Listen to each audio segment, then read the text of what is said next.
Alford and Billy Martin, and the Yankees want the bat. Look at Martin. Well, what they're talking about, Frank, is that he's got too much fine tar, and you've got to have a certain amount of distance from the trademark of the bat and the fine tar. And Nettles is leaving the field as if the game is over. He's just coming in. I'm not sure. They might have a legitimate gripe. They might be going to call George Brett out. Well, the Yankees win. He's out. Yes, Brett is out. Look at this. Brett is out. And team is mad. He is out and having to be forcibly restrained from hitting plate umpire Tim McClellan.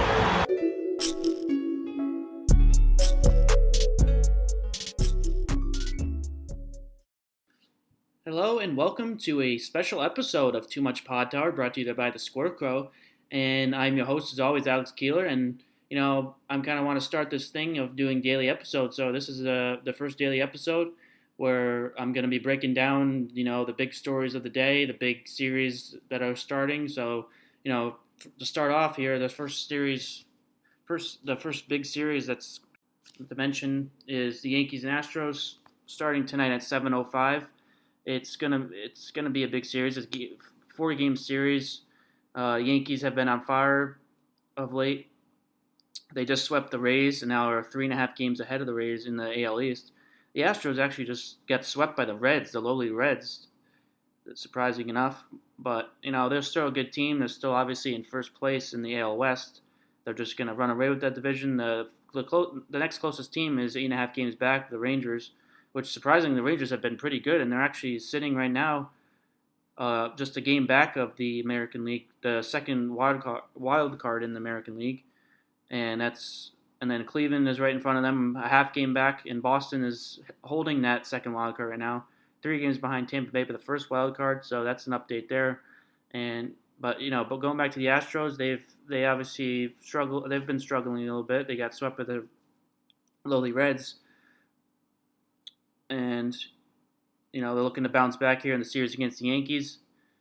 But the Yankees get Aaron Judge back. He just finished his rehab assignment with the Scranton Wilkes-Barre Ray Riders. He just finished that assignment with the Ray Riders yesterday. His final game, he went 0 for 2 with a walk in the ground. 0 for 2 with a walk in the ground out, ground out, and a fly ball. And he left in the 6th inning, and then they announced after the game that he was done with his rehab assignment, so he's back. He's back in New York now. He'll definitely be starting on Friday. He's going to be back in the lineup on Friday, so that's definitely a big thing for the Yankees to get him back. Have the big boys back. They have Stanton now and Encarnacion now, and obviously they signed traded for Encarnacion. So they had a big guys there. They got the big boys, the Super Smash Bros, as you can say. But obviously Sanchez, you can't forget about Sanchez. Sanchez has been one of the biggest players for the Yankees so far this season. So he's definitely going to be. He's probably end up going to be in the running for even MVP. Definitely comeback player of the year. And we'll see what happens, and he'll definitely going to be starting the All-Star game because there's not other catchers that are even close to him in the American League right now. So yeah, he's leading right now, and to talk about the All-Star game a little bit more too. I talked about it a little bit, but the All-Star game voting is different this year. The voting ends tomorrow, actually at 4:00. So keep voting, not the whole voting, but the first round of voting. It ends tomorrow at 4:00, so keep voting and try to get your players in the top 3, and then for the outfield, it's top 9.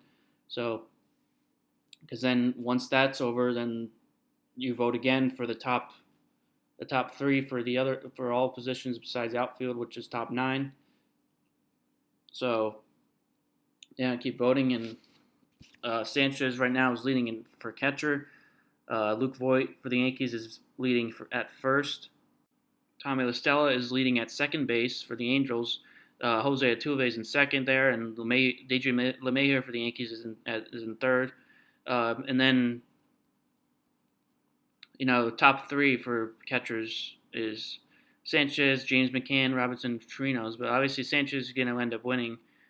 There's no way he's going to end up losing there. And For first base, it's Voit, C.J. Cron of the Twins, Carlos Santana of the Indians for the top three.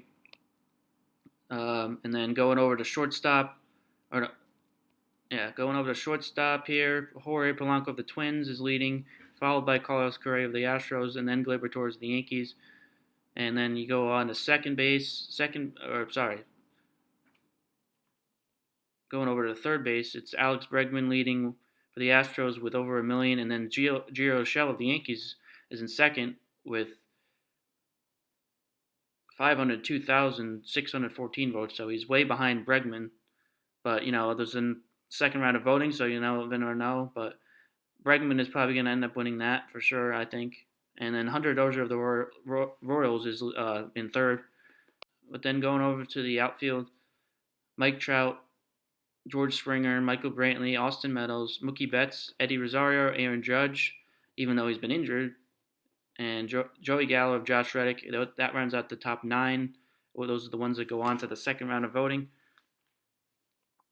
And going over to the NL for first base, or actually catcher first, I'll go with catcher first. Wilson Contreras of the Cubs is leading. Brian McCann of the Braves, Yasmani Grandal of the Brewers. That's the top 3. First base, you got Josh Bell of the Pirates, Freddie Freeman of the Braves, Anthony Rizzo of the Cubs. And then second base, Ozzie Albies of the Braves, Mike Moustakas of the Brewers, Ketel Marte of the D-backs. And then third base, Nolan Arenado of the Rockies, Chris Bryant of the Cubs, Josh Donaldson of the Braves.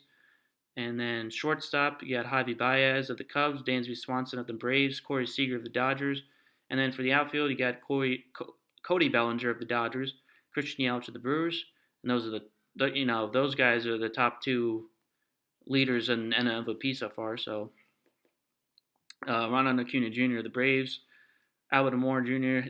Cubs, Jason Hayward of the Cubs, Nick Markakis of the Braves, Jock Peterson of the Dodgers, Kyrie Sorver of the Cubs, and Charlie Blackmon of the Rockies. So that rounds out leaders there. But then obviously you got the designated hitter in the American League. And there is going to be a designated hitter this year as it's in Cleveland. So it's right now the leaders in that is J.D. Martinez of the Red Sox, Hunter Pence of the Rangers, and Nelson Cruz of the Twins. Yeah, but that's that. And then, some other news here today that just came out was that the Tampa Bay Rays are going to be looking into splitting a season between Tampa Bay, playing the first half of the season in Tampa Bay in Tropicana Field, and then playing the second half in Montreal. So they're looking into playing in Montreal, and their stadium is the worst in the major leagues. Everybody knows how bad Tropicana Field is. I don't really have to go into too much detail there. Everybody knows that it's how terrible it is, and how awfully low their attendance is at that stadium, even though they're playing so well this season. Right now they're in second place in the American League East, and they're still getting not good attendance at all. So, it's a good idea to try to move, and I think Montreal is the perfect city to move to, especially since the Expos were so popular when they were playing there, and I think that city has been craving for another team. So if they move there, it's gonna spark a lot of fans to go out there, and they're probably gonna end up having a big jolt in attendance. So it'll be really cool to see that, but it's kind of weird, they're still gonna be playing in Tampa Bay for half a season too. So their contract with that stadium ends. They still have a contract with the stadium through 2027. So, but they definitely should look. That's definitely good. They're looking into relocating, even if it's only for half a season. They're not going to play there for all this. They think honestly, they should just end maybe I don't know if there's some way out of the contract, but if there is, they should definitely try to work their way around it and get out of there, because that stadium's not they're not getting any attendance with it.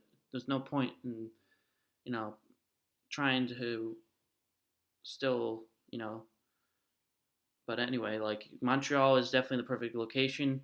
and with the Toronto Blue Jays in their division, and the Toronto Blue Jays with some of the top prospects in the league, and with Vlad Jr. now that he's up, he's not really a prospect anymore, but he's very, very young, and he's definitely going to be very good for them. And then you got Bo Bichette, you got Kevin Biggio. So, they've got some really good potential there, and they're going to end up being good in a few years.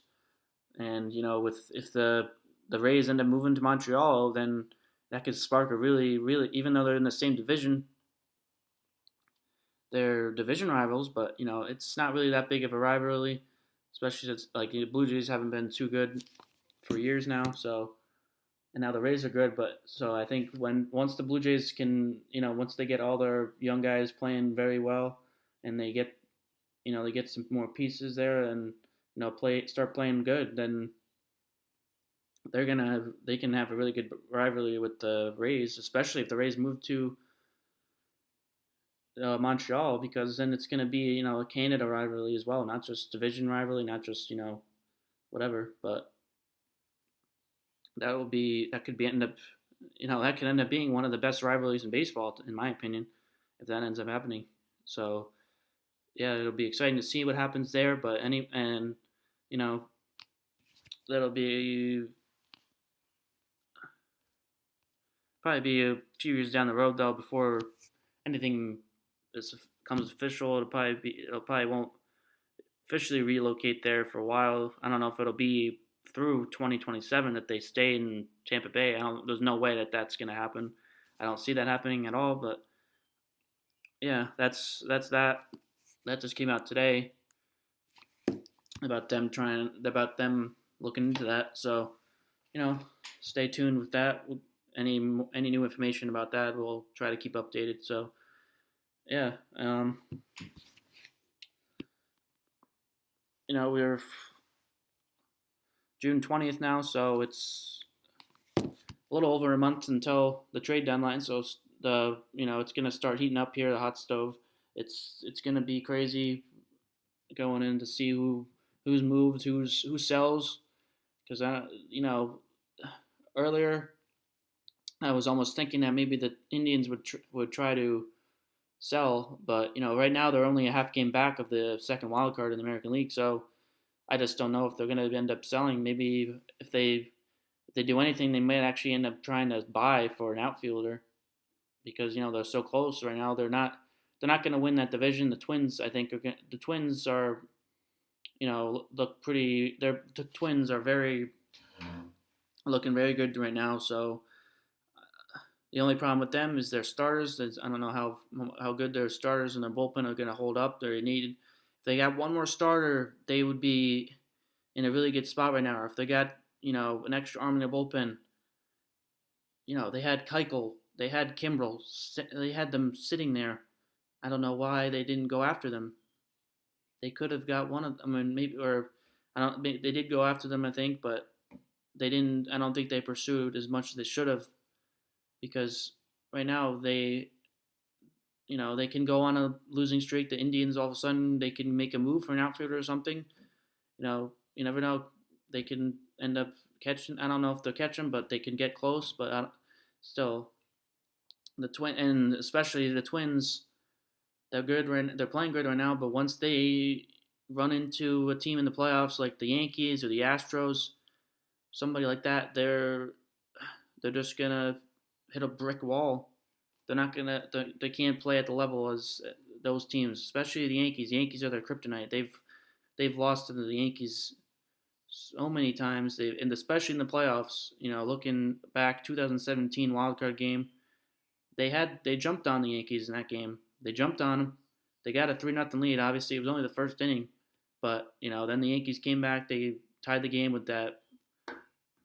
The amazing home run of Didi Gregorius. Just the stadium erupted after that.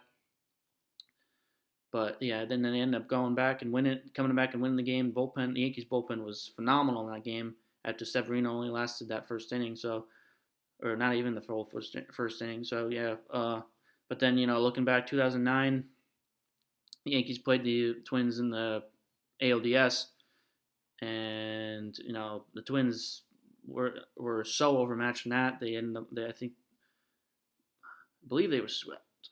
I think they were swept. If my memory is correct. But yeah, then there's other. Every time it seems like the Yankees and Twins meet, the Yankees just always have the number. Just somehow, some way, they just win.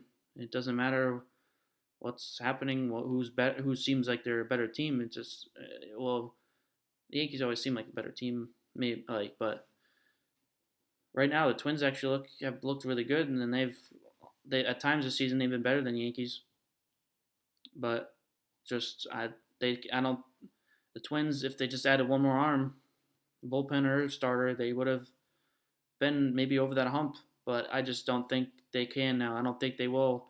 They'll end up facing the Yankees or the Astros in the playoffs, and then they're just gonna hit a brick wall and either get swept or lose in 5 or lose in 4 if it's the ALDS. But yeah, I just don't. It's just I don't know, like Johnny Johnny Black, the creator of the Scorecrow and chief editor. He's a big Twins fan, and he was saying the same thing. Like he thought they should have went after. He should have got one of the two, or even both. They would have been in a really good spot right now if they got a Kimbrel, if they got a Keuchel, but they didn't. And now they're just gonna, they're gonna win the division still, I think, but they're not gonna be able to do anything. They're not gonna move anywhere. They're not. It's just kind of frustrating to, like, obviously as a Yankees fan, I'm not frustrated because if even though they always have the number, I would have been really worried if they had somebody like that could end up doing some damage in the postseason, especially a Keuchel who's always had the Yankees number. So yeah, it's just kind of confusing that they didn't go for one of them harder. So they're definitely going to be looking to go out and get somebody at the deadline, though. Definitely believe that. So and the Indians, as I said before, I think they're gonna. I don't know if they're gonna stay stagnant, but I think I don't know if they're gonna sell. Maybe they're just go for, like I said, an extra bat, an outfielder.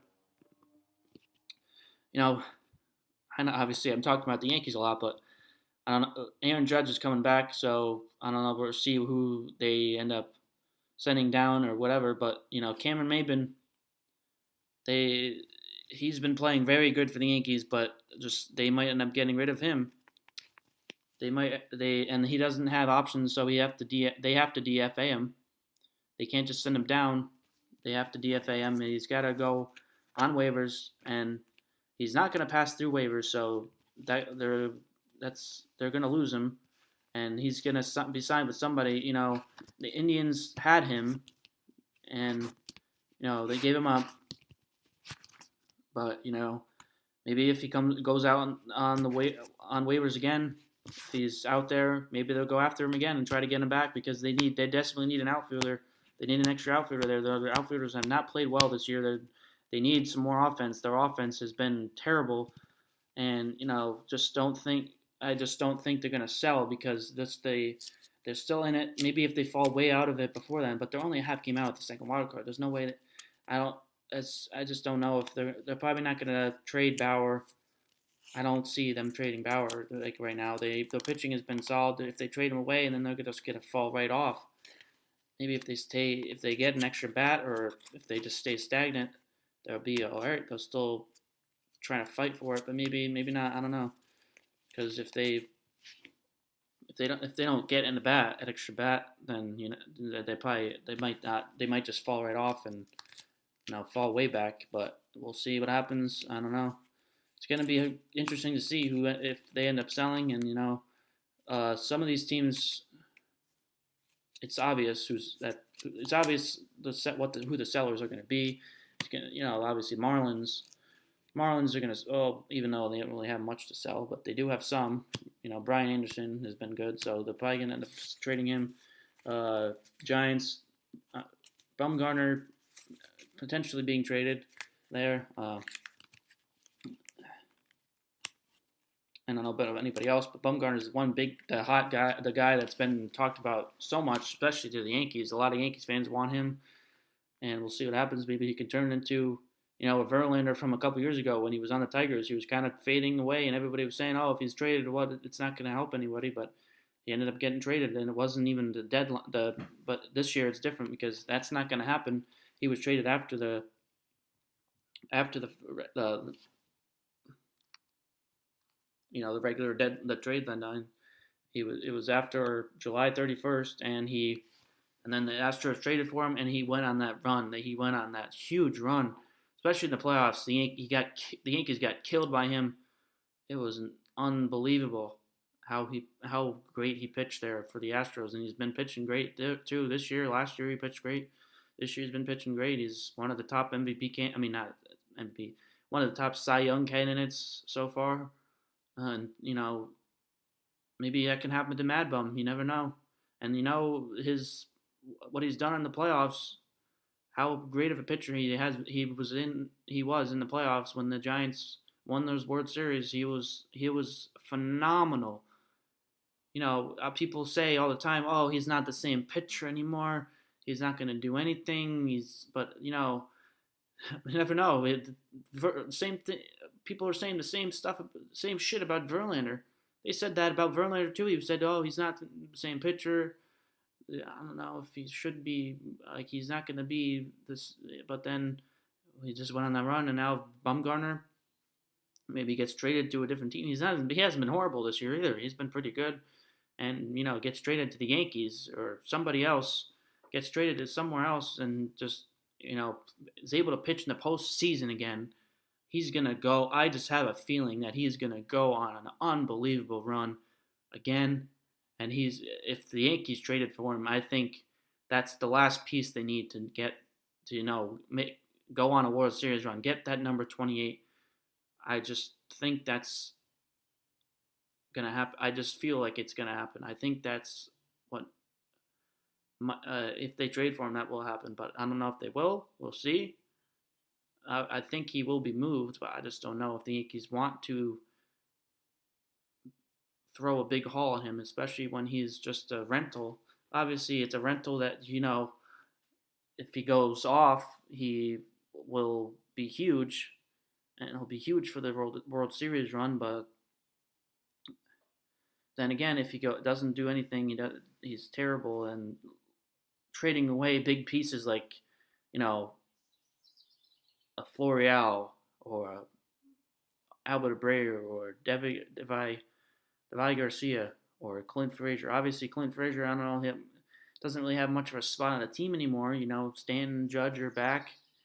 Hicks is there to stay. He's got a 7-year contract, so it's just tough. As well as Clint Frazier has played, it's hard to find a place for him on the team. Brett Gardner. Brett Gardner. They're not going to move. They're not going to get rid of him. They're not going to release or whatever because he's a team player. Even if he doesn't hit as well as he used to, he doesn't play. He's still a great outfielder. He makes all the plays out there, and he is a team player, and he is a great person. He's one of the leaders in that clubhouse for sure. He does everything right. You can't just get somebody like that, or you can't just toss somebody away like that. Even though he's getting up there in age and he's not playing as well, it's still a great locker room presence. It's still great. I know I would rather keep both Clint Frazier and Cameron Maybin, but as well as they've played. But it just won't happen with Gardner still there. Yankees are just way too loyal to him. They're not going to get rid of him. He's been phenomenal for the Yankees. I don't care if his his career batting average is 260. He's been maybe not phenomenal, but he's been a great piece to the Yankees in his career. He's done great things. 2009 it was huge for them. He was young then. He did some good things, and he's been awesome. He's been a great teammate, a great athlete, a great player. He's been solid for them in the outfield. He's just been, all the things you want in a guy, even if his batting average is 260, that's not the most important thing to me for somebody like that. His batting average is he does hit some he does have some power too. He hits some home runs, and I don't. I know I would rather, as I said, I'd rather have Clint Frazier, Cameron Maybin, but I'd honestly rather not have Hicks. Hicks has been, I don't know why they signed him for that long 7-year contract. He hasn't even stayed healthy. Why would you sign him for that long of a contract, especially when you have guys like Clint Frazier and you have guys like Florial still on the way? He's going to be up in a few years. Why the hell would you sign somebody? It's like Hicks, who has been, he's been good. He's been a solid hitter, but he's a career 260. He's not that solid of a hitter that he's gonna just be consistent. He doesn't stay consistent. So I don't know why they would sign him for that contract. He could have, maybe signed him for a 2-year extension, but not a 7-year extension. It's just, it was mind-boggling when I saw that. I didn't care that they didn't get Harper. I didn't care that they didn't get Machado. I just didn't understand why they had to sign him for a 7-year contract when they got these other guys, coming up on their way up or even there already. Especially now, looking back, I think the Yankees really wish they didn't do that, because now they have Clint Frazier playing so well, and they had to just get rid of him. They had to not get rid of him, but they had to, send him down to the minors. Obviously now he could be a trade piece, but the Yankees also came out and said, Brian Cashman said, or no, I don't know if it was Cashman that said it, but it was somebody, Hal Steiner said, we're not going to trade a Clint Frazier for a rental like Bumgarner. So it's just mind-boggling why you would sign him for a 7-year contract. You try to sign Hicks for a 7-year contract. You got, as I said, you got Florial, you got Clint Frazier. You already have Stanton and Judge. Obviously Stanton and Judge didn't stay healthy this season. They were injured, but when they're healthy, they're phenomenal. Obviously, you need players to step in. You need players that can step in for injuries, but Hicks is a phenomenal defensive player. He's a solid hitter at times, but he's not the best hitter all the time. So it just didn't make any sense to me. Why would they go for him? Anyway, I'm going on this huge rant here. This is supposed to be a quick episode, but yeah, this has been, the first daily episode for this podcast. So, check us out on all the podcast apps. Anywhere you can find podcasts, you can find this podcast. Apple Music, Apple Podcasts, Google Play Podcasts, Spotify, and then any of the other podcast apps, and and also on YouTube. We're going to start putting these on YouTube as well, with a little bit of a video, So look out for that, and I'm going to continue these daily videos as many days as I can. It may not be every day, but I'll try as many days as I can do it. I'll do it. So yeah, that's been the very first episode of this, daily episode series, I guess you can call it. But we'll still continue with our regular episode, regular daily episodes. But this will just be thrown in there as probably a half hour at the most for these episodes. So definitely keep an eye out for those. Also follow our Twitter at pod_tar. Follow our Instagram at TooMuchPodTar. And, I'm going to try to post a lot more on those sites as well, on Instagram and Twitter. And also Facebook, too. We have a new page, TooMuchPodTar, that'll be posting more onto there. And follow the Scorecrow as well, as this podcast is brought to you by the Scorecrow. Follow the Scorecrow on Twitter at the Scorecrow. Follow the Instagram at the Scorecrow, and follow the Facebook. Follow the Facebook. And also, as I said on the last episode with the interview with our phenomenal graphic artist and made the logo, Jeremy Hubbard. As I said there, we have a new Facebook group where you can post any of your articles. We're going to be posting our articles. You can post your articles without anybody saying, "Oh, you can't be doing self-promotion here." We're just going to let you post whatever you want. Anything baseball related, anything baseball, football, basketball, any of the sports, any of your articles there, and post whatever else too. So that'll be huge, and trying to get that going. And also, that's a Scorecrow Sports group on there. So, and then also a subreddit on Reddit. The subreddit is Scorecrow Sports Group. So go ahead and join that, and you can post whatever there as well, as I said, with the Facebook group. So it's the same thing. And the YouTube is also just a Scorecrow on YouTube. So we have the daily, not the daily. We have our very own John Supowitz's video series, Yelling from the Bench. He's been coming out with new episodes as much as he can. So check out those. And as I said, I'm gonna be posting the podcasts onto the YouTube as well. So that'll be interesting. And well, as we keep growing here, we're gonna try to get more and more content out, and and as the baseball season is it right now too. Basketball ended, hockey ended, so baseball is it right now.